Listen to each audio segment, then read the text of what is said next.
So if you finally said sod it and bagged yourself an Oculus Quest 2 or Meta Quest 2 or whatever the bloody thing's actually called these days, you might be slightly overwhelmed by the massive and ever-expanding selection of games available on that online store. In 2022, that Meta Quest marketplace is packed to the tits with some great titles to suit any kind of taste. From action games and puzzle games to proper scary brown trouser time horror games. So bollocks to actual reality, which let's face it is rubbish anyway, and let's all embrace virtual reality instead with this shiny white helmet. Over the past couple of years, I've tested out dozens and dozens and dozens of games across every genre here on the Oculus Quest 2 or Meta Quest or whatever. And here's my pick of the absolute top, the very best VR games you can bag yourself for this bad boy right now. And for more on the latest and greatest tech, please do subscribe and ding that notifications bell. Cheers! So undoubtedly one of the greatest Oculus Quest games right now is Resident Evil 4 VR, a straight up port of the classic action game that puts you right in the beefcake body of Leon S. Kennedy as he shoots angry Europeans in the face over and over and over again. Now, of course, Resident Evil 4 has been ported to pretty much every console ever in existence. I'm pretty sure you can even play it on a pocket calculator these days, and for good reason too, because it is proper mint. From the opening assault on the village to the cack your pants session with a giant lake gribbly thing, Resident Evil 4 is one of the most entertaining games ever designed. In first person, that combat feels even more fluid as well as more personal, and thankfully I didn't feel motion sickness at all despite constantly dodging all over the place, avoiding flying axes and those chainsaw dickheads. It is a real shame though that cutscenes and cutaways, basically anything where you're not in direct control of Leon, still play out as a boring 2D movie, and it's particularly jarring when, for instance, you knock down a ladder and you're instantly pulled out of Leon's body, you watch the ladder falling down in 2D and then you're back into the action. It's, yeah, very bizarre. But that and a couple of minor gripes aside, this VR port works really well, and it's well worth a playthrough even if you've done the original game to death.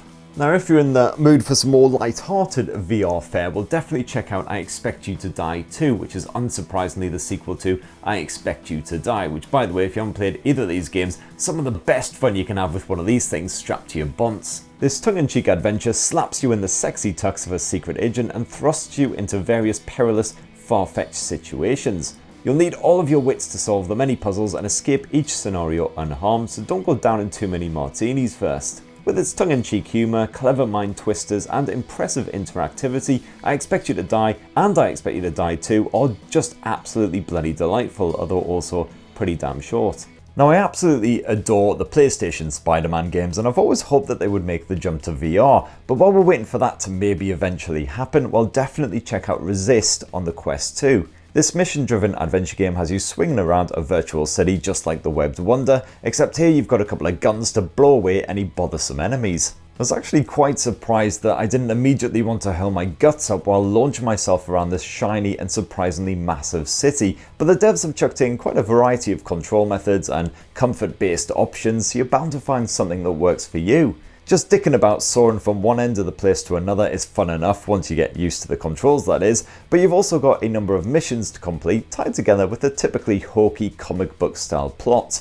And the further you progress, the beefier you'll become thanks to an upgrade system similar to the aforementioned Spider-Man games. Overall, it's pretty cracking stuff, and certainly the only VR game about swinging that is worth a go. Now, if you're up for adorable platformer type shenanigans, then Lucky's Tale is another must try. Like Astrobot on the PSVR, this has you controlling that titular big-eyed fox thing as he leaps about several colourful wee environments, murdering all of the local wildlife and generally making himself a bit of a nuisance. There's not much of a story here, admittedly something about your pig getting swiped by a bug-eyed tentacle thing, but that doesn't really matter. What's important is that the platforming is an absolute bloody joy, as long as you can handle some occasionally tricky, well-timed jumps in a 3D space. Like Astrobot, the difficulty level is just about challenging enough for adults to enjoy, helped along by the added time trials and coin collection challenges, but younger gamers should be able to make it through without too much trouble. Another one of the most impressive, immersive and pant-fillingly terrifying titles you can grab right now for the Oculus Quest 2 is Walking Dead: Saints and Sinners. This melancholic post-apocalyptic tale that has civilization plunged into chaos and humans turning against their own kind in horrifying fashion could easily be mistaken for real life these days, but it's actually a pretty smart first-person survival adventure. From your base, which is inexplicably a bus parked up in a graveyard, you'll find yourself piecing together clues to find a legendary bunker, filled with enough supplies to last a lifetime.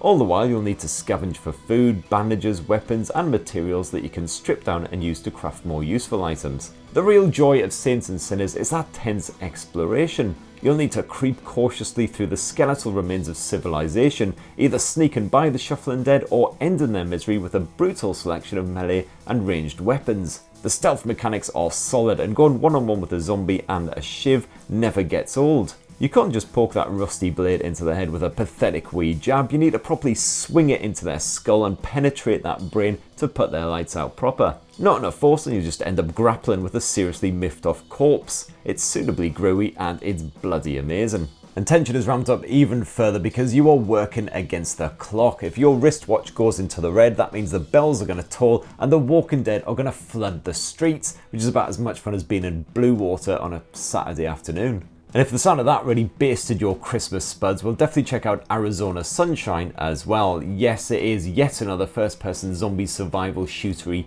thingy with very similar mechanics indeed, but it is also a classic and it's been spruced up for the Oculus Quest 2. The plot is a little light, but like The Walking Dead, this first-person adventure really makes you feel like you're lost in the middle of a zombie apocalypse. Once again, you'll be foraging for resources while putting brain-munching buggers out of their misery, but there's more emphasis on action here, and capping an undead fiend from 30 yards with a jizz-tastic headshot never gets old. Arizona Sunshine's puzzles are admittedly easy even for a boozed-up northerner, mostly involving finding a key or pushing a button. But when you have dozens of zombies closing in on you with only a few bullets to spare, it is a proper thrill ride. Those visuals, which were already pretty stunning, have been given a bit of spit and polish for the Oculus Quest 2, and the physics seem improved as well, so now those zombies behave in an even more naturalistic manner, at least as natural as a walking stiff could ever behave. If you happen to be more of a fan of dinosaurs rather than rotten, reanimated corpses, well, Jurassic World Aftermath is definitely worth some of your time. Aftermath has you exploring the infamous island after things went a bit wrong and those dinos got all bitey, but you're not here on your hauls. Rather, you have to evade those pesky raptors while trying to escape with all your bits intact. Besides the ravenous raptors, there's a bunch of simple puzzles to tackle, and exploring the ruined halls is a lot of fun, even if interaction is depressingly limited. And despite the colourful cartoon graphics, those dino encounters are proper pants shredding, so thank the baby Jesus you got lots of convenient lockers scattered about the place to cower inside of. Another great Oculus Quest game that's been updated for the Meta Quest 2 is Trover Saves the Universe. This action platformer is from the diseased yet brilliant mind of Justin Roiland, one of the sick puppies behind Rick and Morty, and that potty-mouthed eccentric humour is well and truly ingrained in Trover, which sees you floating about in a chair while guiding a purple sweary thing through all manner of levels, twatting things and generally getting up to mischief. It's simple stuff, but it's so batshit mental and funny that it is well worth picking up. And yet another VR gem that's been polished up for Oculus Quest 2 is Red Matter, a sci-fi puzzler that has you breaking into a deserted space base to steal intelligence from an opposing faction, as you do. It won't be too challenging for hardcore adventure fans, but the haunting atmosphere and mystery kept me hooked until the end. And if you want a way of burning off all of those Christmas mince pies and shandies, then definitely have a good long squint at Pistol Whip 2089. This is basically an on-rails shooter where your sole purpose is to pick off every bugger what pops up from behind the scenery. Every level is set to a different song and you get bonus points for plugging your foes in time to the beat, so it's kind of like an ultra-violent version of Just Dance. In this 2089 update, a proper campaign mode has been bunged in alongside the original levels, and to be honest, the campaign's plot is about as meaty as a vegan sausage roll, but who cares? It's basically more levels for free, huzzah! And to jazz things up, the campaign also features fresh enemy models, some cool new weapons and twists on the original gameplay. The best thing about Pistol Whip is that it makes you feel like a proper badass, even if you're just a bald middle-aged dickhead poncing about in his living room. Those funky digital style visuals reminded me a lot of Superhot, and they help to keep the game child friendly as well. Even though you're plugging literally dozens and dozens of people with guns, there's not so much as a splash of blood or a kidney flying against the nearest wall. And yes, speaking of Superhot, that is another oldie but goodie. The hook here is that enemies move only when you do, so at any point you can just freeze and plan out your next move. Should I grab this guy's gun and blast him in the face, or maybe just take him down with a well-aimed pool ball to the nads? The world is your violent oyster. Heads up though, you will need a good bit of free space to play it, as you'll actually have to move around ducking and dodging and uppercutting some dude's junk and what have you. Any Star Wars fans out there are well serviced by the good old Oculus Quest 2 as well, and you'll probably sploosh yourself silly at Tales from Galaxy's Edge, which is absolutely stuffed full of fan service. You play as a simple droid repair technician whose mission is to salvage some valuable cargo that you just jettisoned. You'll spend most of your time exploring the lush planet of Batu and blasting holes in unfriendly gang members who are after your precious booty. Although your enemies are about as clever as a box of Pop-Tarts, that combat is still good fun. You'll feel pretty badass dual-wielding blasters, and I really like how you can chuck your old weapons when they're spent and grab pistols from fallen foes. It is a shame that Tales from Galaxy's Edge is rather on the short side, like quite a lot of VR adventures to be perfectly honest, but at least there is a bit of unlockable bonus content that is very different from the standard main gameplay. And the Vader's Quest trilogy will also probably delight fans, but any casual dippers into the Star Wars lore probably won't find much to hold their attention here beyond the occasional bit of hot lightsaber action. And let's face it, who doesn't enjoy wanging around a massive glowing sword? And last up for the action games, I'm still a big fan of Robo Recall, a fun and fast-paced arcade title that has you blasting and slapping rogue robots into tiny metal chunks. It's simple, but it's highly addictive carnage and definitely an essential purchase for Oculus Quest 2. Now, one of the most addictive games that I played recently on the Meta Quest is Walkabout Mini Golf, which is exactly what you'd expect it to be. Several rounds of crazy golf shenanigans to suit putters of all ages and abilities. Holes range from your usual fare with rocks and tunnels to absolutely mental efforts that you'd never actually see on a real life course, taking full advantage of the VR escapades. There's a hardcore version of each course to tackle once you're confident enough, missing balls to find dotted about the place, and basically hours of absolute joy thanks to the realistic physics and stellar design work. Now next up, one of the most infamous and best-selling adventure titles of all time has been given a fresh lease of life here on the Oculus Quest 2 as well. I'm talking of course about Myst, which like Resident Evil has already been re-released God knows how many times, but all the same I still get a thrill wandering through those familiar worlds in VR. It's still as tough as a rhino's arse, and the puzzle randomizer feature means that even veterans won't breeze through it. My only complaint is that taking notes while you're playing the game is a wee bit awkward, basically involving taking off the headset, making a note, putting it back on and such forth. Some sort of automatic note-taking tool in-game would have been really bloody helpful, but hopefully that'll be implemented in some future patch. But all the same, anyone who loves a good puzzle, especially a good super tough puzzle that'll have you smacking your head off the nearest wall until everything goes pleasantly numb, should definitely get involved. And any adventure game fans out there should also get a kick out of A Fisherman's Tale, which is certainly one of the more unique and innovative titles available for this sleek white helmet.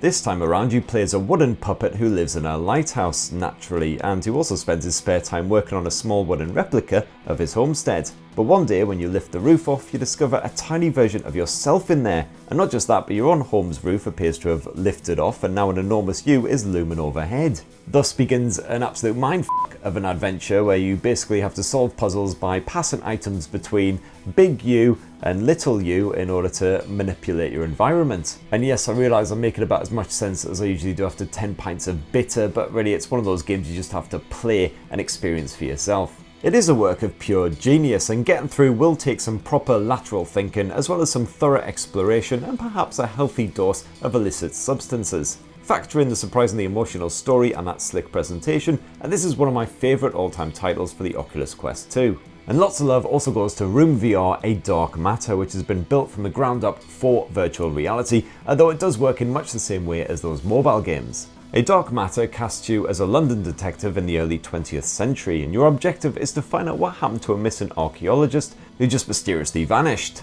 To do that, you'll have to trace his final steps and figure out a bunch of sometimes ridiculously intricate puzzle boxes, prodding buttons and twisting knobs until you manage to unlock the secrets. Being able to lean in and closely examine each object from every angle definitely makes a dark matter even more immersive, while you once again have a selection of supernatural lenses that can transform your surroundings with eerie results. Fireproof Games has really made the most of this platform. The Room VR looks stunning and plays beautifully, sucking you in from the very first moments and keeping you gripped. Be warned though, it's also tougher than a week-old chicken nugget, so if you turn off that built-in hint system, well, get ready for some serious brain ache. Now, another brilliant recent addition to the Oculus Store, and one for any survival fans out there, is A Song in the Smoke.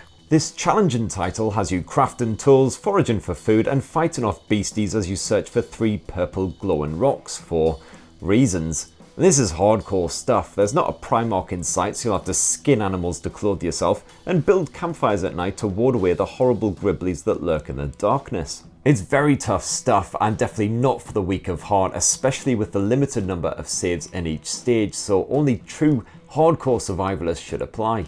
Now, if you're missing going down to the gym to burn off all of those Christmas mince pies and port, well, there is some relief to be had in Fit XR, a very worthy VR exercise app that started as a boxing sim type thing, but now it's expanded to include even more workout types. The sweat-inducing boxing sessions have you smacking 10 bells out of floaty orb things as they hurtle towards your face. Definitely a very enjoyable virtual workout with a range of difficulty levels and a decent variety of hip-hop, rock, dance and pop tunes to get you punching to the beat. And that has now expanded to include HIIT training and dance sessions as well, so you've got a good bit of variety of stuff on there. Although it is a subscription-based service, you will have to spunk up £7 a month in order to get involved. If you'd rather not pay a monthly subscription, then I also highly recommend Les Mills Body Combat. A one-off fee grants you access to dozens of intense workouts that really engage every muscle in your body. And by engage, I mean absolutely punish until you're basically a sweaty, flabby puddle of human flesh. You've got more varied moves compared with Fit XR, while the trainers do a great job of keeping you motivated, even if they do make the same annoying joke about drinking tea in a crap British accent over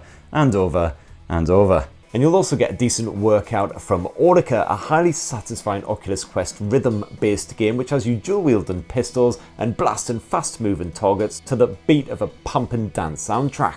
On the more advanced levels, you'll need instant reactions to clear everything zipping by, while modifiers such as invisible guns make life considerably more difficult. I've also got to give big love to Synth Riders, an excellent rhythm game that has you fist pumping all over to punch coloured balls before they smack you in the gob. There's a great selection of tunes to bop along to, including dance, dubstep, rock, and even some swing. And I've got even more love for Smash Drums, a title that leaves absolutely nothing to the imagination. All you gotta do is pummel supernatural floating skins as they drift towards you, keeping to the beat, while pulling off a good bit of proper flair every now and then. Absolutely banging. And alright, there's my pick of the very best games you can bag yourself right now in 2022 for the Quest 2. This is of course concentrating more on the single player experiences. I'm hoping to pump out a video soon that focuses more on co-op and multiplayer titles. But in the meantime, did I miss out your own favourite MetaQuest/Oculus Quest games? Well, definitely clue me in the comments below. Please do poke, subscribe and ding that notifications bell for more on the latest and greatest tech, and have yourselves a bloody lovely rest of the week. Cheers everyone, love you.